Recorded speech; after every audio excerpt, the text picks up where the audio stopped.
Welcome to the Cuse Militia Podcast with those two unapologetically biased, orange-blooded homers, Sean and Joe. What's up, Cuse Nation? Thanks for tuning into the Cuse Militia Podcast with Sean and Joe. If you like it, please share it.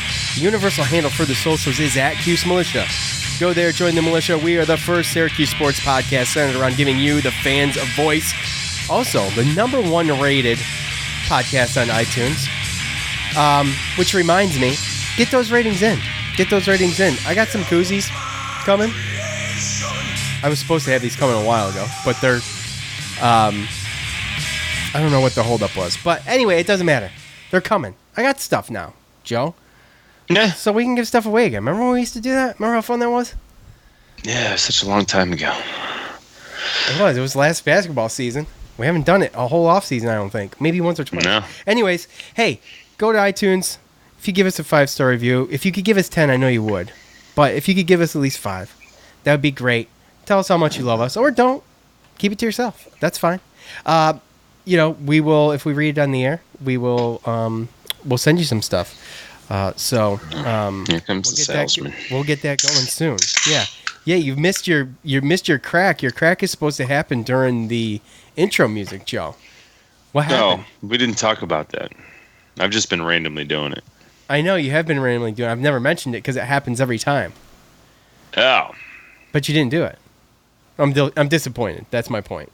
So, anyways, sorry. We're here to talk a little basketball. We're here to talk about the Andre Jackson deal and whatever else, I guess, we can think of.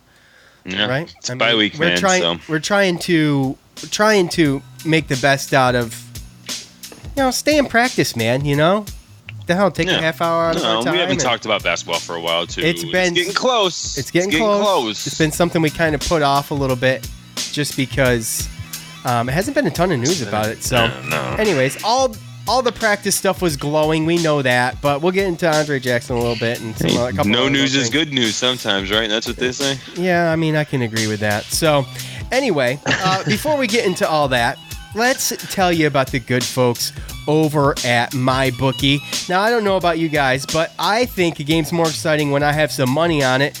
And sometimes I have a gut feeling about what matchup I want to choose. And, maybe I'm betting on my favorite sports team, which actually what I do is I bet on the opposite team. You know what? I would never bet on the Raiders.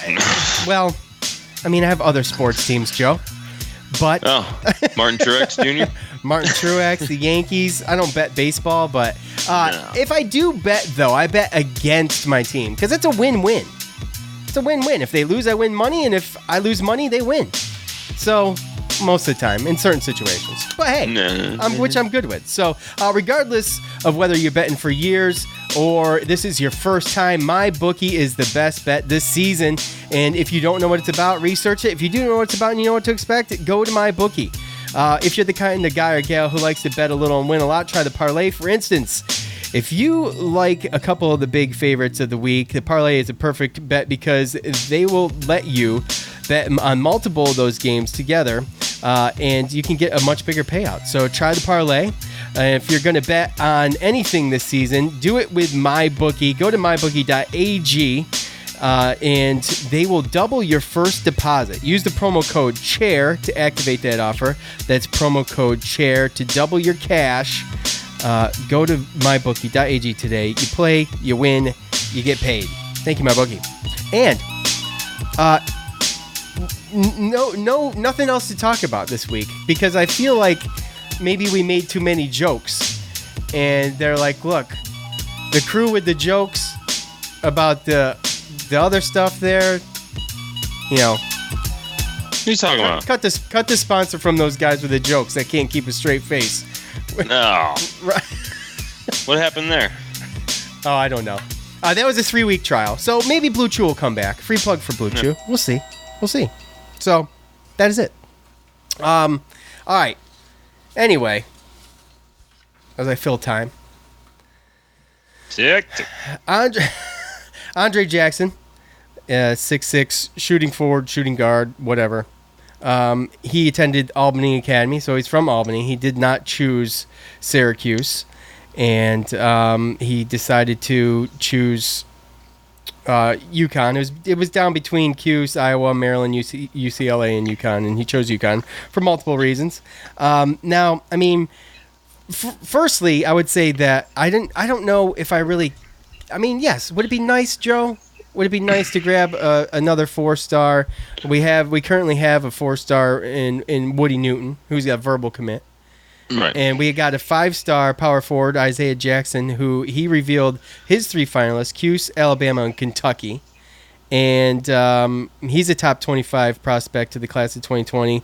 And he officially announced his 3 schools, like I mentioned. 6'9" forward out of Michigan. So, right. I mean, we're looking at some guys. We're looking at some guys. When you go to social media and you see these things, you either got you got almost like 2 classes of people, well, maybe 3. But you got the people who are just, it's the end of the world. Then you got the people who are like probably you and me, who are like, yeah, well, I mean, whatever. I mean, I wasn't attached to this guy anyway. Nor did I really have my hopes up about it. And how's he gonna play? Like, this is so crowded. Right. At the powered forward and guard position right now. I mean, is it even necessary? And by the time he comes next year, we're gonna have, those players. He's not gonna have much playing time as a freshman. Well, coming in again, you never really know. I think we're selectively recruiting right now because if everybody comes back next year, then we don't even have any scholarships available. I mean, I know that we could have Buddy we could pull his scholarship and have him, still be on the team and gain an extra scholarship there, but there's ways around that, though. I mean, right, and what it is really is, you go out there and you try to get some guys, and some guys come in, and after a couple years, you get your chance to kind of show what you got, and sometimes they got to have those honest questions about transferring or if you're ever going to get playing time here, and just because we got a bunch of sophomores and freshmen doesn't mean we stop recruiting, doesn't mean we don't try to get better or get other talent. So that's why I say that we're probably most likely selectively recruiting. We're getting guys that we know are going to be able to come in and actually help, possibly over, at this point, Boeheim's seen and the coaches have seen 2 years of a lot of the kids other than the freshmen. So, again, I just think that we're not going to stop recruiting, but we're going to be selectively recruiting the positions of need, and like center. I mean, right. That's why we're going big guys forwards type stuff, right? Yeah. So again, I just see this year. I'm not going to go out on a limb and say that Elijah Hughes is going to go pro, but I mean, if he doesn't, then to make some spots, there's going to be some conversations, and there's probably going to be some guys that end up transferring. And I know that people get attached to certain people, or people don't think that they don't maybe get their fair share, but sometimes that's just. I got to. Can I put you on the spot? Yeah, go ahead. I mean, who you looking at? You bring in. Let's say you bring in Andre Jackson. Okay. Well, yeah. I will. Me personally, I think the way that we look at it, the way I look at it is that right now there's probably names, but you have a whole season to get off of that list. That's kind of the way that I'm looking at it. And I don't think Boeheim's going to go too crazy and pick up too many players. But, again, like I said, I just right now, to me personally, like I said, I mean, you're not going to say that to a freshman, but you never know if a freshman ends up leaving. It's happened before. But, I mean, right now, with the playing time and what's been shown and where the depth in the positions and everything, I mean, I would say probably Howard Washington and probably Braswell. And you can say that they maybe haven't had their fair share and stuff. But, just like in the real world and in businesses and companies and at work, sometimes there's only so high you can climb, and you got to go somewhere else to kind of make your name. So, and that's not saying these players are bad. It's just sometimes it just happens with depth in the pecking order. Yeah, I would hate. But they have a full year to get their names off that list. Yeah, absolutely. It is interview time. This year's interview time, and I mean, it's going to be. It is a pecking order. Did you say pecking order? Yes. Okay. You're right, and it's survival of the fittest. You got a year to prove yourself, and with Howard, I mean, he's had his chances, and unfortunately, he's had some medical issues, and That's really held him back. Right. So it's and again, it's nothing personal. It's just the fact that we know right? we know that Boeheim, he only plays a certain rotation, right? He only plays historically, he only plays a certain amount of players. Right. Doesn't go crazy deep. Right. Yeah. You're looking at 8 at the most of the time. Right. And if you're looking at yourself like you're a redshirt sophomore and you're still at the bottom of that pecking order, then you might have to have an honest talk with yourself. Not just with the coaches as well. Like I said, sometimes you got to go somewhere. Look at B.J. Johnson. Yeah. I mean, he started and he ended up going to LaSalle. I believe he got drafted. Yeah, well, in the second round. So I mean, he had to go somewhere else. That stuff is probably well coordinated with those athletes too. So. Oh yeah, it's not like the coaches just kick them out and say, "Oh, see ya." They help. They have conversations. When Michael Benajay, similar situation that he was in Duke. When that happened, Coach K, he made he had a talk, he had a conversation with Jim Boeheim, and then that happened, so. And this doesn't mean Syracuse recruiting is down or they stink. No. I mean, they've got a lot of good athletes that are still. Look, here's another thing. When you are part of someone like a 4-star that's highly recruited, like an Andre Jackson, or a 4-star like Woody Newton, when you get in or of a 5-star like Isaiah Jackson, you get in those that last block of schools, 3-4 schools that they're choosing from. That still says a lot. I mean, you're not going to get them all. You couldn't have them all on your team anyway. Right. So, exactly. I mean, it says a lot. And, Andre Jackson, he's from Albany. He's going to be playing in the Big East. There's lots of schools, St. John's, Villanova, Seton Hall, and Georgetown. I mean, you're talking, Joe, you mentioned earlier the Big East tournaments in Madison Square Garden. St. John's plays in Madison Square Garden. So everything's kind of close to there, right, to his family and everything. Right. So obviously probably a huge deciding factor there. No, probably that. And probably the playing time. Yeah, obviously playing time was number one. I don't think there's any question about that. And that's the difficult part too. And again, that's why I think we're selectively recruiting, is because and trying to get guys that we know would probably be pretty successful in our system. But again, it's not an easy sell. Right now, it's not an easy sell when you look at that roster and the youth, and it's going to be tough to get certain recruits. Yeah. Now, Nick Giancola, have you heard of him before, Joe? No, you haven't. He is Buddy Boeheim's cousin. And he's coming on as a walk-on. So, and he was born in Lexington, Kentucky. He grew up as a Syracuse fan, obviously, because Uncle Jimmy. And this is Julie's sister's kid. So, anyway, that was announced that he's going to be a walk-on. That's just kind of cool. I mean, whatever. Yeah. Just figure I'd throw it in there. But, he grew up an Orange fan, and in being around, Kentucky, he'd wear his orange gear around there. So, he was a ball boy with Buddy. He would watch tournament games with Buddy and stuff like that. So that's cool. So shout out to him. That's pretty cool. Yeah. So yes, sir. I guess. Welcome.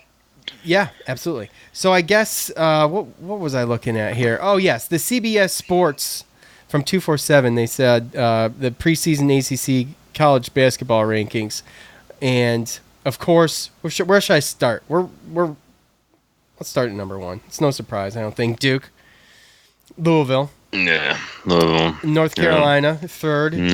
Fourth is Virginia. Virginia lost a lot of good players. It's all pretty predictable so far. Yeah, NC State. You right there with that? They got some good guards. That Markel Johnson coming back definitely helped that. But they just they're so inconsistent. But I mean, they win some big games though. Like every third year. I think it's the third year for that new coach. Yeah. So, yep. Is it the third year? I want to say. I don't know. Fact check me if you want. But I honestly can't say right now. Florida State is 6th. 7th, Notre Dame.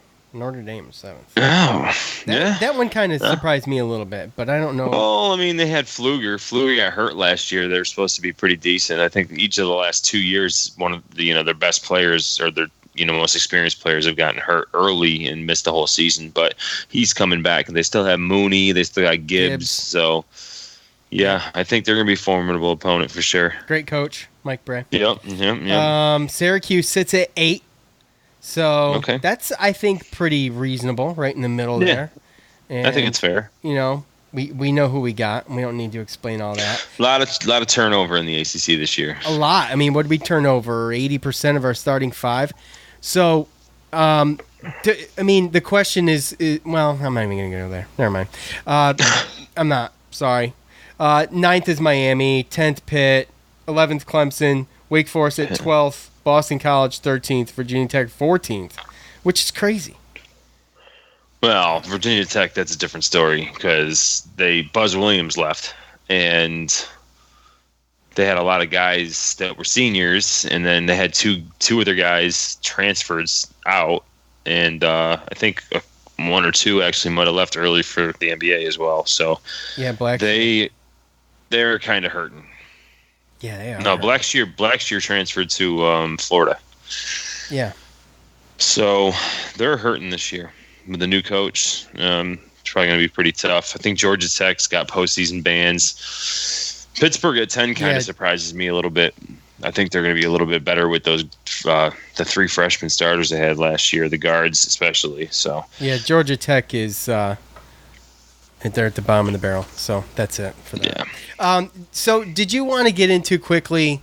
I don't want to bloviate on during this episode, but quickly with the what's up with the Carrier Dome, the Dome versus the Dome? What's up with this? I don't have official numbers of what the contract was when they had it or when they made the deal, but back in '79 when things were popping and there was still manufacturing in Syracuse. And, yeah, I mean, they're not even there anymore, right? Me and we were right there in the district where the Carrier factory was. Yep. It's a beautiful park there right now, by the way. I mean, you remember how many people you knew their parents worked there. I mean, my stepbrother worked there. And it was a huge thing. So it's just always known Carrier Dome. But I think that they started to fall off a little bit, and new day, new age, and the problem is the contract was for life. It was a lifetime contract. Uh-huh.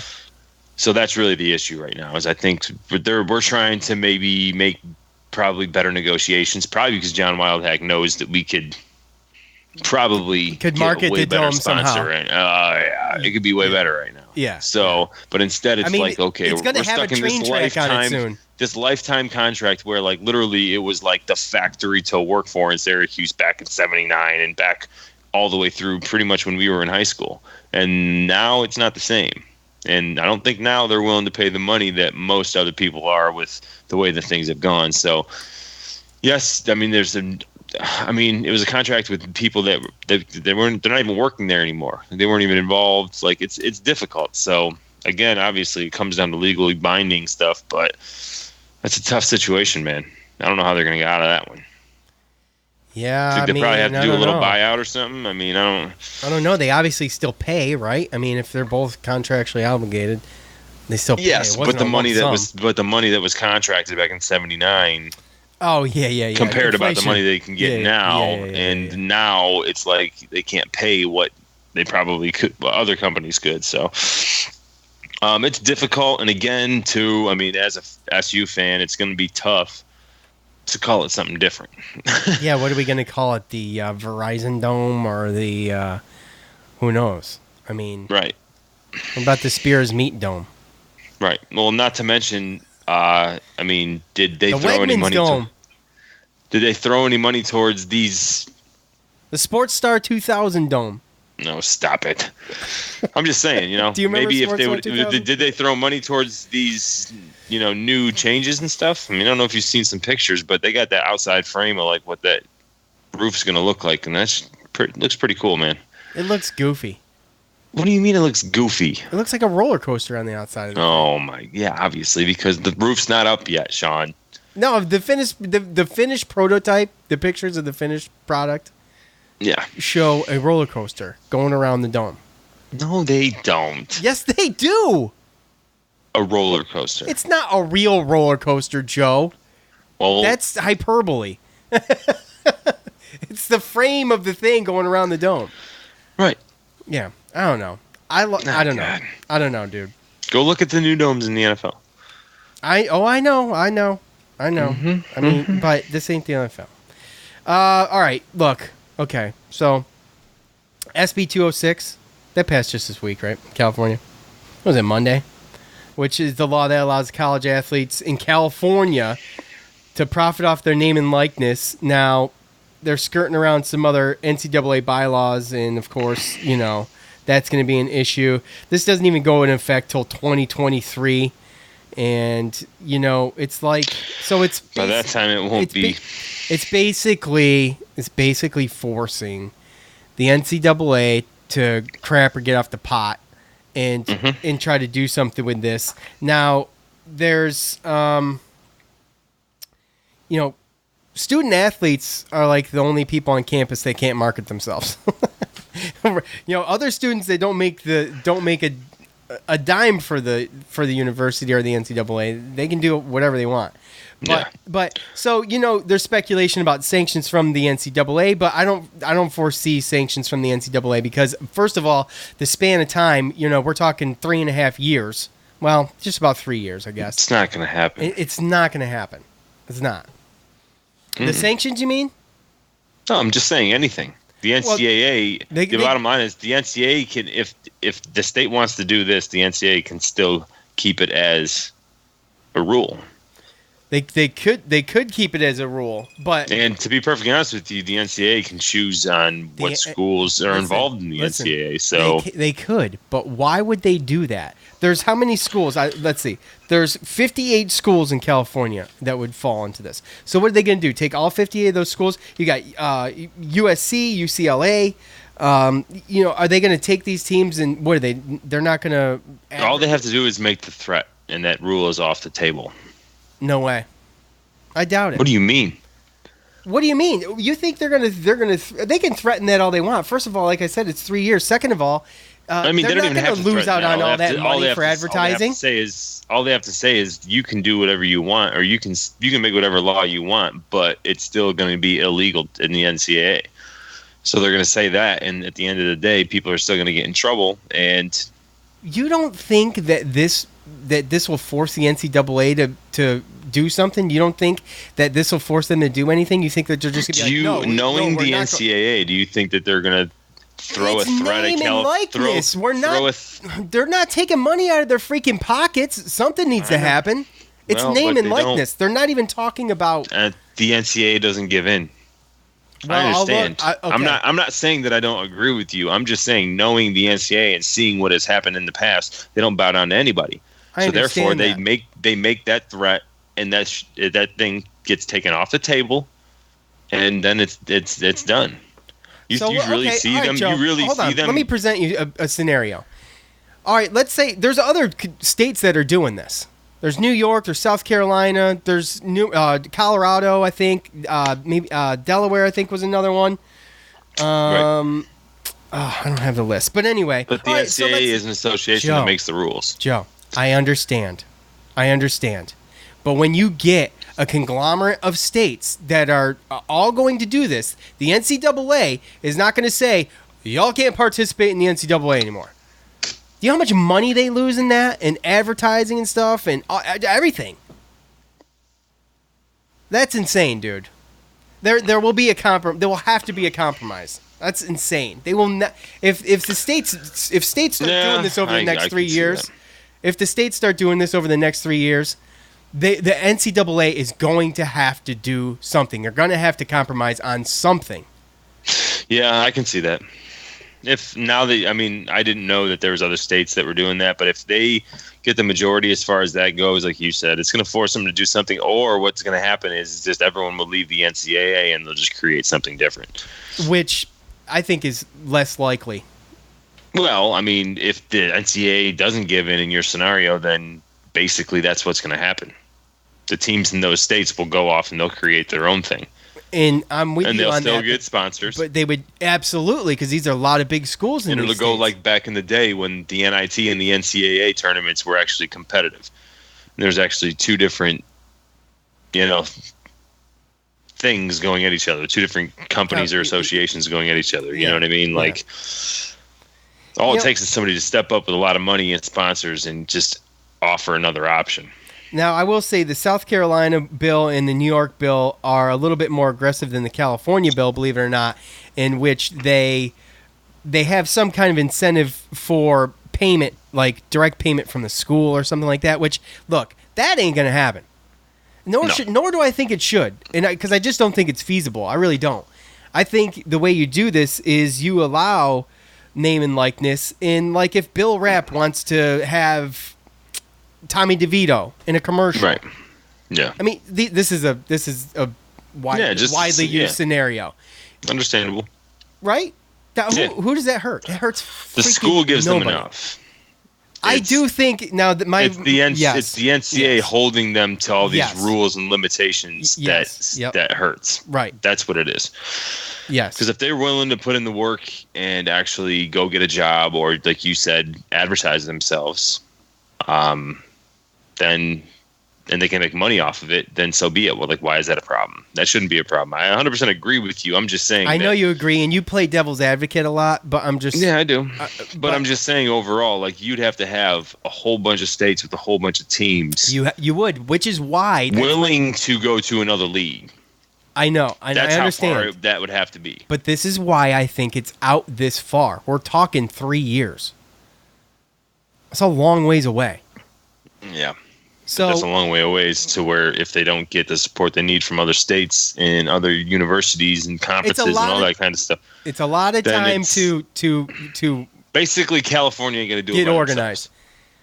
No. It's a lot of time to get organized, though, just in general. Is just states against the NCAA. And there's going to be lawsuits and probably all sorts of things. So my hope is that regardless of whether or not this works across the board the way, I would like it to, or you would, or anybody else would. There's got to be an overall compromise. There's got to be, exactly. There's got to be a happy medium between, using the hell out of these kids and not letting them promote themselves, and there's having the people NCAA out there pay looking them. at it like, oh, well, California's going to allow them to do it. That's going to be a recruiting tool. That's going to be a one-up and, a recruiting tool. Exactly. Like, it can't be like that, obviously. No, it can't.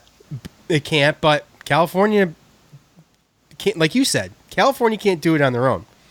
Well, if there's a state to start it. Well, that's what it takes, and I think that's where we're at. I mean, no, California don't care about starting stuff. So Texas ain't going to do it because you ain't going to mess with their football.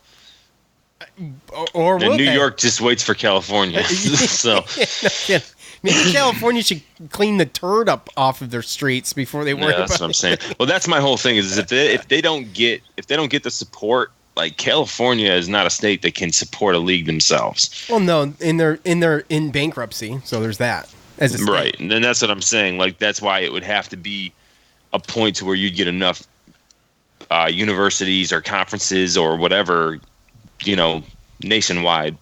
Like, that's why I said California started it, but California is not gonna. If no one jumps on board and it's not that serious, I mean, you can say, yeah, New York's gonna jump on board. How many Division I football teams do they have? 2, 3? Yeah. Okay. Yeah. Sorry. Bye, Buffalo, Army, Syracuse. See ya. Like, they don't, you know what I mean? Like, in California, I mean, they can't do it themselves. So, again, like I said, I mean, I understand where you're coming from. And if, people do jump on board, then yes. But again, I mean, NCAA, they're smart enough to understand, is everyone else going to jump on board and basically paint the NCAA in a corner? Or is the NCAA going to be able to use their leverage of, well, it's just you, California. You can't do this by yourself, and they can't. We'll still just keep fining you.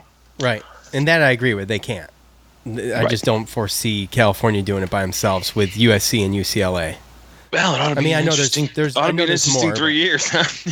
Yeah, right. So anyway, and I guess there's questions too. Obviously, that'll come up like. Would they do it in a trust? I think that's stupid. I saw that one. Will they have to sign contracts for, like, educational internships was one thing They require athletes to maintain a certain GPA to retain this kind of privilege. So you got to keep your grades they'll up. probably try to tax it. Oh, well, they're going to tax the income for sure. Yeah. That's why California's pushing for it. No, I'm sure. They want to tax the hell out of you. That's it. And New York. Look at that. We just got scammed. We're doing this, but it's 38%. Yeah, right. So, anyways, how I think it should look in a perfect world is that they are 1099. They pay their own taxes. They're in there, and they basically can, they can go do the Bill Wrap commercial. They can go do the autograph session. They can go do name and likeness, whatever, wherever. So, anyway, that's it. That's all I got. Anything else, Joe? I knew that was going to take a minute. Yeah, definitely. I just, with the picking up with the Syracuse stuff, going back to the basketball real quick, like, dude, it's coming up, man. Like a month, we play Virginia. I know. Double dipping. Get ready, because I know there's not a lot of news now, but it's coming. I know, and we started this. When we decided we were going to put this show together, we're like, yeah, there's probably be some good basketball news dropping in between the bye weeks, or in between the games during the bye week, and you had Andre Jackson. We knew that was coming, but that was it. Nothing. Practice went great. Oh, okay. What are they going to say? Practice was horrible. They looked terrible. Right. Yeah. It's practice. Yeah. So again, it's just this year's team's going to be a mystery, and honestly, I kind of can't wait to see just what happens. In this year, we're not going to have a whole. We have a couple exhibition games, but after that, it's straight to Virginia. So. Yeah. There's no nonsense St. Francis and some of these other teams where we get all these cupcakes. We go straight to conference play. Straight to the national champions. Oh, yeah. That's right. How do you... Well, we'll get into that later. No, we will. But I'm just saying, it's just funny that basketball and football, we hosted our first home games of the season are going to be against the national champions. I saw an article, I think, Noon's Magician a while back that said... that actually broke that down, how many times it actually happened before. It's not very often. I'm sure it's obviously. Well, you'd almost think it never happened, but it has. Well, it's probably not even that often that a single school plays against the national champion in their schedule every year just to begin with. It's like the probability, I would like to see the percentage of it just being able to happen. Yeah. So, yeah, absolutely. There's plenty of schools that are, if you're not on their schedule the next year, all those schools are eliminated. Yeah. Boom. So that's it. That's all I got. Thanks, my bookie. Yeah. Thanks to all of you for listening. Get those iTunes reviews in. We really appreciate those. That helps us. When you type in Cuse, you see Cuse Militia at the top. That's how that happens. Yeah. So we appreciate. We'll be able to do the preview on Monday, by the way. Okay, yeah, so we're going to do the NC State preview on Monday. And we won our softball games, finished fourth, and we have a bye, so we don't have to play on Monday. So. Oh, well, that's cool. That's cool. At least I get you all to myself. Yeah, there you go. I guess there's a silver lining in everything. So, all right. Thanks. Once again, I'll have to do this over again. Thank you to my bookie. Thanks to all of you for listening. Thanks you to James on guitar. For Joe, I'm Sean. We're out. Thanks for listening to the Cuse Militia Podcast, the fan's voice with Sean and Joe.